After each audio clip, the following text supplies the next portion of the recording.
Good morning, dear student. Thank you very much for such a warm welcome.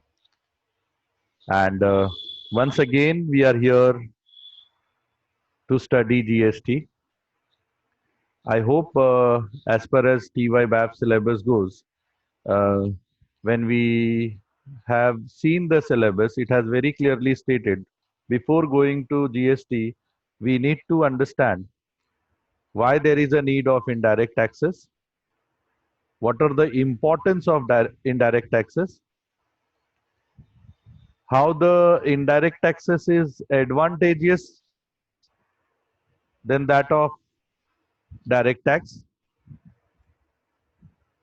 Okay, and as all of us we know that taxation is must and we need to pay tax, because if we want to be in civilized society, to operate the civil society, to have the system in place, to have the law and order, to have the administrative things in place, it is very, very important that we should have the tax appropriate tax structure in the country. Government should have enough revenue to run the country effectively. Can you tell me what are the advantages of indirect taxes?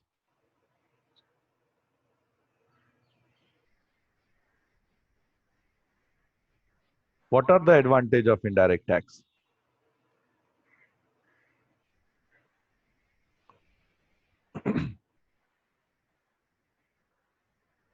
I think we have discussed. Thank you, Dheeraj. It is easy for collection. Thank you, Nipun. Each and everyone pays tax. Very, very right answer. The burden can be shifted. Yasir, very good. Vipul, easier to pay. Most important source of revenue to the government.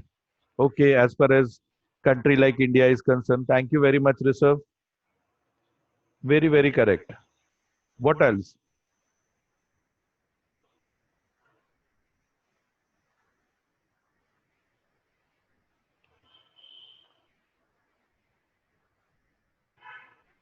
Yeah, it is for poor as well as rich. Elastic in yield. I could not understand, Dr. Shakshi.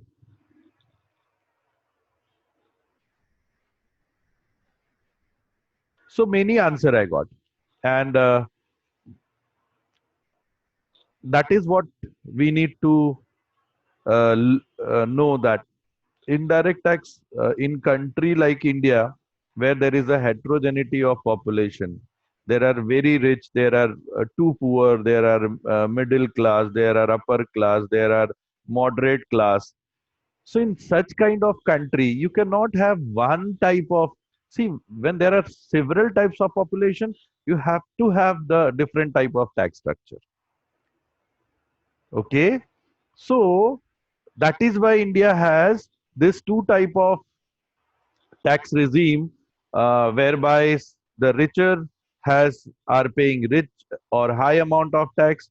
That direct tax is progressive in nature, whereas indirect taxes is equal for everyone. Each and every who is going to take the benefit of goods and services which has been produced or delivered in India or supplied in India, you have to bear indirect tax with a equal amount, with a equal rate.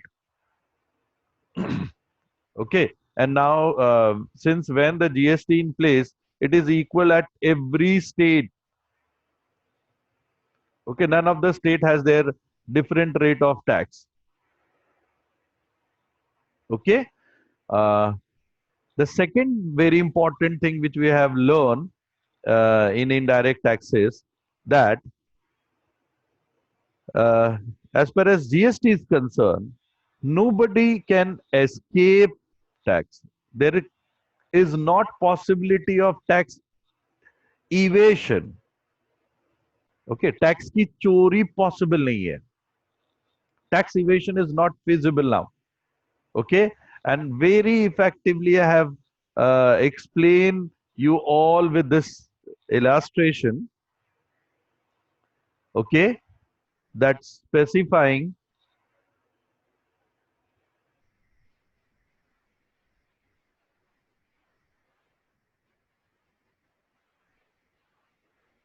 Yes, this one. Okay, see, that is why it is known as value added tax also. Manufacturer has added the value to the product to the extent of 200 rupees, and if we are assuming the tax rate is 10%, so manufacturer is liable to make the tax payment of 20 rupees, and that is why he is paying net tax to the government of the rupees 20.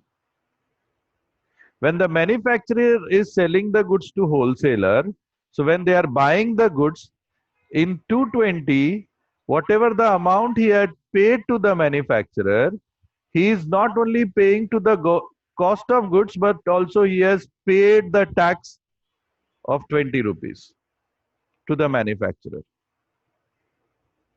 Okay, this 20 rupees is known as ITC, input tax credit, benefit available to wholesaler. Okay, and when there is a liability imposed on wholesaler, which is 10% of 250 rupees, coming as 25 rupees, he will not pay this 25 as a tax. What he will say, boss, out of this 25, 20 already I have paid to the wholesaler. So my tax liability will be only to the extent of 5 rupees. I want to gain the benefit of 5 rupees. So out of 25, I'll make the payment of 5. 20 has been paid earlier by the manufacturer, which I have paid when I bought the goods from him. So I'll be liable to pay 5 rupees. And it is justifiable also because the 200 rupees was the value addition by manufacturer. Retailer is having the value addition of only rupees 50. So 50 again, 10% of 50, his tax liability will be 5 rupees. That is what he is liable to pay. When the wholesaler is selling the goods to the retailer and he is paying 275 rupees to the wholesaler, he is not only paying 250 rupees as the cost to the goods. 250 how? The 200 by manufacturer and 50 by wholesaler, the value addition to the product. So he bought the goods at 275. The cost of goods was 250 and 25 rupees whatever extra he has paid, and he will keep the record like this only. The cost is 250 and tax which has been paid on this goods or services or supply was 25. So when he has made another value addition of 50 rupees, so finally goods is of 300 rupees, whereby manufacturer value addition was 200, wholesaler value addition was 50, retailer value addition was 50. So 200 plus 50, 250, 250 plus 50, 300. So these two, wholesaler and retailer, has value addition to the extent of 50-50 each, and 200 was the value addition of the goods of by the manufacturer. So when he is paying this 300 ka tax, which comes to 30 rupees, he will never pay 30 rupees. Why? Because he will ask, boss, I have paid already 25 as input tax to the wholesaler and to the manufacturer from whom I got the goods. So my tax liability will be, of course, the output tax liability is 30. I will get the input tax benefit 25. My tax liability will be only 5 rupees. Okay, so he will pay finally 5 rupees. So I hope you must be understanding the concept of value addition. As much as you will add the value to the goods, that much will be the liability of your tax. So here the value addition was 200. So the tax liability was 20. Here the value addition was 50. So tax liability was 5. Here also the value addition was 50. So that tax liability was 5. Earlier, I hope many of you must be knowing, we had MVAT. What was that?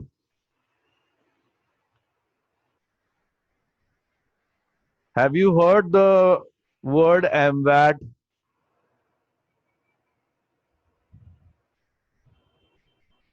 Prince? Yes. It was Maharashtra value added tax. Yes. Okay. If you would have been Gujarat, it was known as GVAT. If you were in Karnataka, it was known as KVAT. So that has been so at the beginning we had sales tax that has been transformed into VAT, and now this both has been transformed into GST. So GST also has the similar kind of structure. Earlier we were when we were the student, we were studying central sales tax and Maharashtra sales tax. Okay, so those has been transformed into VAT. Okay, CENVAT and MVAT. CENVAT was Central Excise Value Added Tax, and MVAT was Maharashtra State Value Added Tax. Now, as you know, this is also a revolution when GST came into existence. Many types of indirect taxes has been merged, and there is one country, one tax. So that is the biggest advantage. Now there is no confusion in the mind of manufacturer or in the mind of a wholesaler or retailer. They know this is the tax rate, this kind of things. Let us pay. Let us, because if I will not pay, the second one is not going to buy from me. If the manufacturer will not pay, wholesaler will not buy. Why? Because otherwise this 20 rupees will be his liability. Why the hell he should pay? If these two will not pay, retailer will not buy from such manufacturer and wholesaler. Why? And it's not only paying, but also keeping all the records intact. They have to maintain all the records. They have to maintain all the records. Okay. So I hope this example is very much clear to you all. How the GST input tax credit has been availed and will be availed by the businessman, by the wholesaler, by the retailer. Okay. And section 16 to 19 of CGST Act has been very, very specifically, going to deal with your ITC. ITC means what? Input tax credit. Okay. So this was done. And you know there are two types of tax. If the goods has been transacted between one state to another state, IGST will be imposed. And if it is goods which is produced in the same state and sold in the same state, then CGST and SGST will be charged. Okay. So if suppose you are producing in Maharashtra and you are selling the goods in suppose you are producing the goods in Mumbai and you are selling the goods in Surat, which kind of tax will be imposed? Whether IGST or CGST and SGST. If you are producing the goods in Mumbai and you are selling it into the Surat, so what tax? Jai Jain, IGST, Nipun, IGST, Dheeraj. IGST, Krishna, IGST, Dr. Sakshi, IGST. I think the things are very clear. So when the goods or supply or services moves from one state to another state, which tax will be applied? IGST. Very, very right answer. But suppose you are producing the goods in Mumbai and you are selling the goods in Pune. Mumbai to Pune. What kind of tax will be, what kind of? Yes, Nipun, very right. CGST and SGST. So even the tax rate will be very correct. Oh my God, everyone is learning very effectively. Very, very right answers. Krishna, Dheeraj, Meghna, Jinans, Aman, Archana, everyone is giving me right answer. And I'm very happy that the student who get me the answer of IGST, there are many new students who are giving the answer as CGST and SGST. So it's very, very important. And there is no difference in tax because if it is 18% IGST, then it will be CGST and SGST as 9% each. Okay, CGST and SGST 9% each. So the invoice value will remain same for the product. Whether you are selling the product inside the state or you are selling the product outside the state. That is why I stated very clearly. One country, one tax. Earlier it was not. Earlier, MVAT was 12.5%. MVAT was 12.5%. Whereas uh, central sales tax was only 2%. So what the manufacturer used to do, they used to manufacture the product in Maharashtra state and they used to sell the product in other state, neighboring state. And they, because then 100 plus 2, 102 rupees, rest you can back the profit. Same kind of product. And if you are producing in Mumbai and selling in Pune, then 100 plus 12.5. So 112 rupees 50 paisa for the same product. Now tell me which system is good. Whether this GST system is, matlab, GST system is better or the earlier system was better.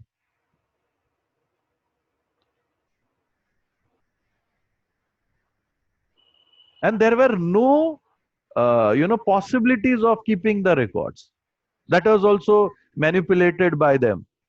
And that is why under the table and so many corruption and evasion of tax was visible. Now it is not possible. Okay. Thank you very much for the right answers. Now let us proceed. There are 14 definition in your syllabus which are very, very important, which we need to learn. Out of them, 5 definitions are very lengthy definition and 9 definitions are short definitions. Okay. So the lengthy definitions are business, consideration, India, person, and recipient. Okay. As you know, any act, you take off any act in India, first section is always comprising why the act has came to existence, how the bill has been proposed, what was the territory of the act, etc., etc. Section 2 will always and always for definition. So same thing here also. Okay, we are going to deal all the sections in detail just now only. Okay, so these are 5, lengthy definition and remaining all are short definitions. 9, electronic commerce, goods, non-taxable supply, principal supply, reverse charges, services, etc., etc. Okay, that is why these are lengthy definitions: business, consideration, India, person, and these are not the new definition. You must have learned this definition earlier. Like if I am not wrong, person definition you have learned last year also in your direct tax. Yes or no? Person definition you have learned earlier or not? In Income Tax Act, did you found the definition of person? Thank you, Archana. Thank you, Sunita. Thank you, Ayush. Thank you, Rushik. Yes. the same person includes an blah blah blah blah. Similarly, business definition also we have learned in different act. Okay, so but there are few definition, and here there is modification. There is changes in definition. Okay, consideration also we have learned because we have learned in law. Contract में पढ़ा था ना consideration का definition. Okay, thank you very much for your prompt reply. Anaga, Pranjal, Krishna, Anjali, Minakshi. Thank you very much, Vita. Recipient, yes, we need to learn. And these are the small definition. Okay. Electronic commerce, goods. Goods also we have learned earlier, right? Non-taxable supply, principal supply, reverse charges, services, and it goes from section 2 subsection 1 to section 2 subsection 108, but out of them only 14 we need to learn, which are important in our syllabus. Otherwise in act all definitions are there: supplier, right? Taxable person, taxable supply, and so on and so forth. Okay, so these things we will be going to learn in detail, but I'm damn sure none of you are focusing on the material which has been provided to you. Otherwise, today I could have got the answers from all of you as I'm getting now.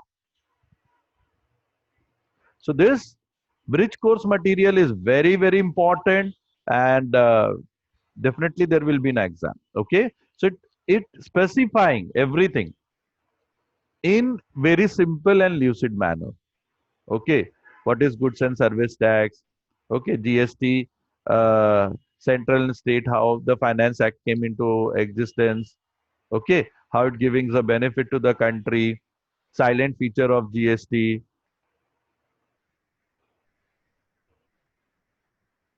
benefit of GST for country as a whole, right?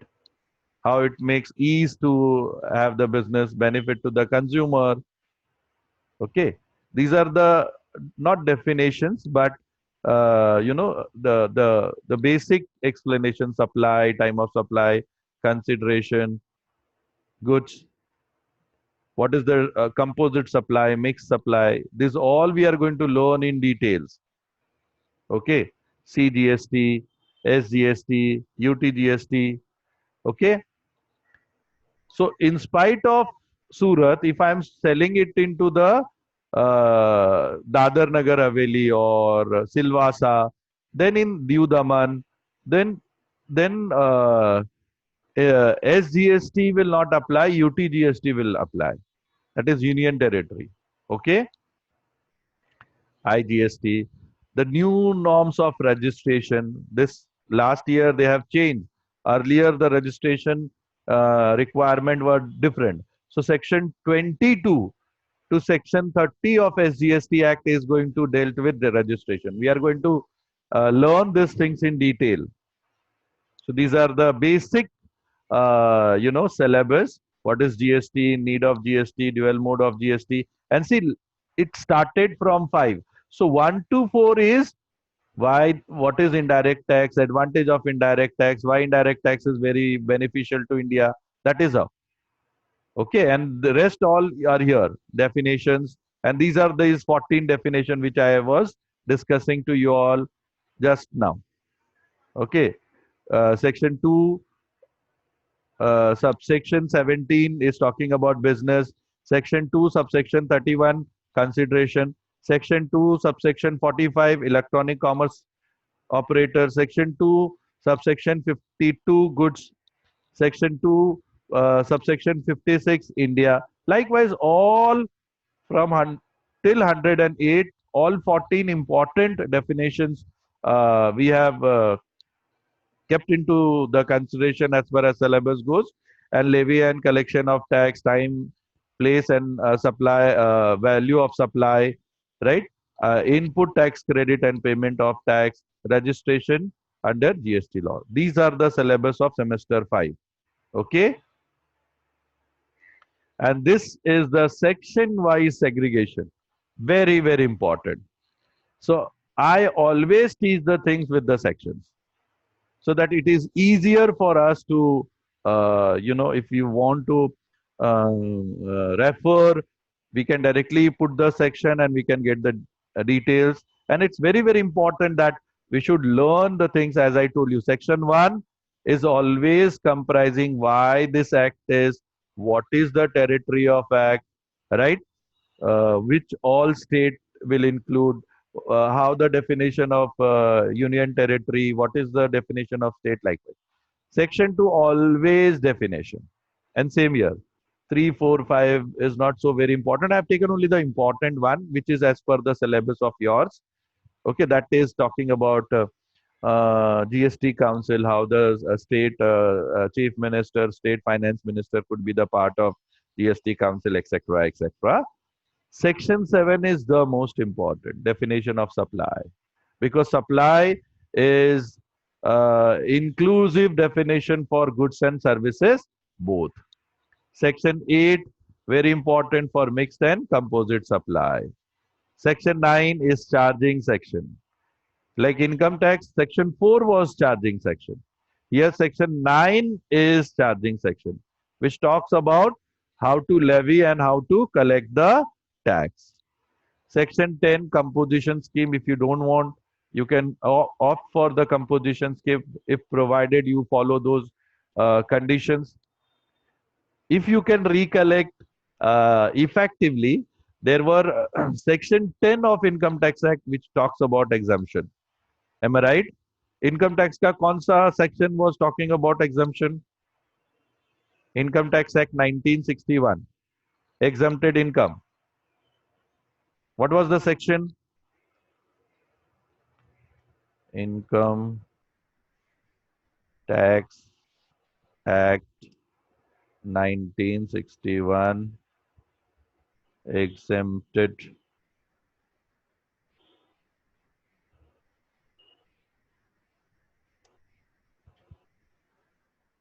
incomes in section, recollect karo. What was the section which you studied?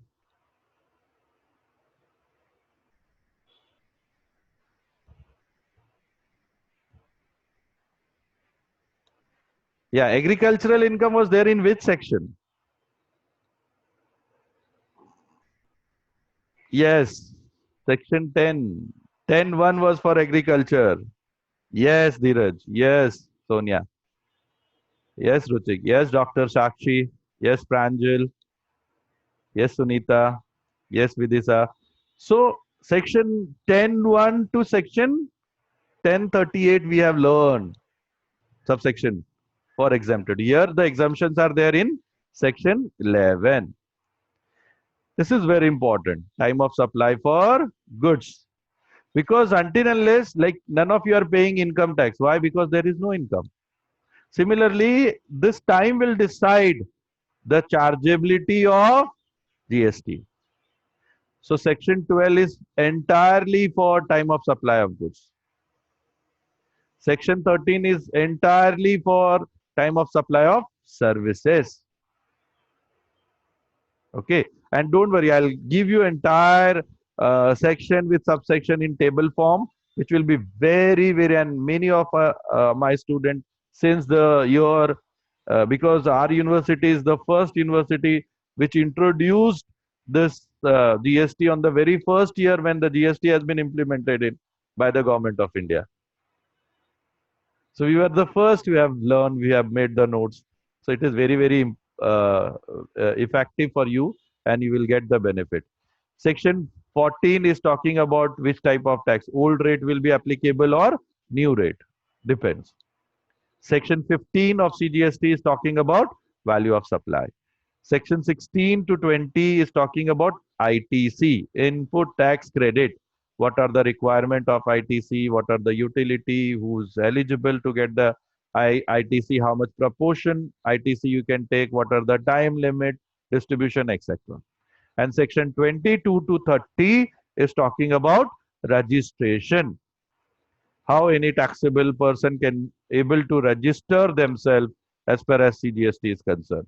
So registration, compulsory registration, what are the procedure, separate registration, casual registration, amendment, revocation, cancellation, everything is there. So these sections are very, very important for semester 5. Which are those? Let us revise once again. Section 2, which talk about definition of CGST Act. Section 7, which talk about definition of supply. Okay. Section 8, which talk about mixed supply and composite supply. Section 9, which is the charging section and talks about levy and collection of tax. Section 10, composition scheme for GST. Section 11, exemptions. Section 12, time of supply for goods. Section 13, time of supply for services. Definitely there will be a question. I will teach you, don't worry. We will learn in detail. But in basics first, initial stage, you should know, and accordingly we will plan. Okay. Section 14 talks about rate of tax. You will take the old tax rate or new tax rate likewise. Section 15, value of supply.